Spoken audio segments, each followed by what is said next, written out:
Here we go again, tornado head. Your little pink house was meant for firewood instead. Here we go again, tornado head. And there's no place left for you to hide.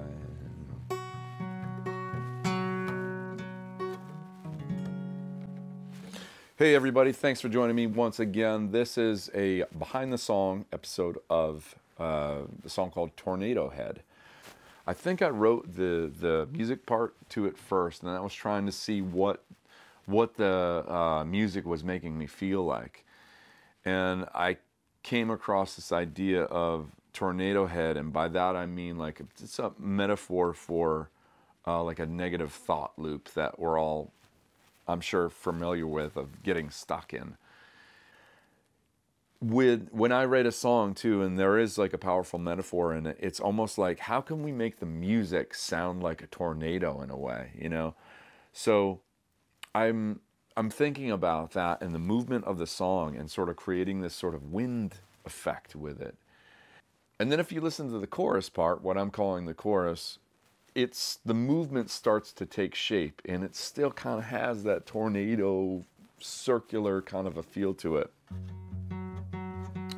And I think that has a lot to do with the picking pattern that I'm doing and the spiral of it all. But you surround me in my favorite chair. You try to drown me when I comb my hair. It almost starts in a major key. If you don't know the difference between major and minor keys, a general way to think about it is like the major is like a happy key and the minor is a sad key. So it starts off kind of almost positive. You surround me in my favorite chair. Those are both major chords. You try to drown me when I comb my hair. Of course, going down to that E minor, and it pulls it back down under again. I like doing that with a song. I like creating this paradox of happy and sad, and flipping that with the lyrics too, so that you might have a sad part on a happy chord structure. You might be talking about something that's a lot deeper under the surface. I think it makes it more interesting. And I guess the idea with that chorus is I'm switching the pronoun, talking about I in the chorus, and the verse is talking about you. I do that sometimes in a song, and I think it's okay. I think as a writer, you want to be careful with switching pronouns like that within the same song, because it can be jarring. I think it works in this case. It's like pulling you in, you know. That chorus is really like pulling you in and showing you this is what's happening in my head, you know. By the way, if you're reading the lyrics to this song and you happen to be one of my relatives, don't bother calling me. I'm fine. This song is not about me necessarily, okay? It's just a song. It's about a character. Don't call me. I'm fine. Okay. Try something like, just put your fingers on the frets in a way that you haven't done before, you know? And not that you're trying to play a specific chord that somebody taught you or that you're reading, but just experiment, you know?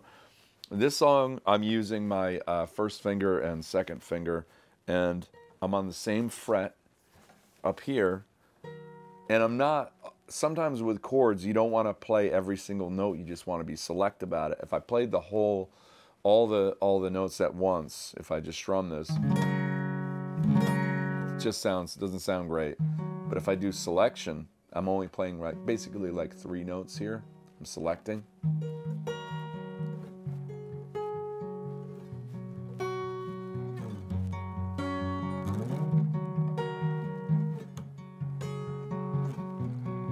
And also, walking along with that idea of that metaphor of the tornado head, I'm also changing the pace of the song. I'm also changing the cadence, the rhythm of it, and the timing is kind of moving along. It's not just like robotic and right on the mark. I'm sort of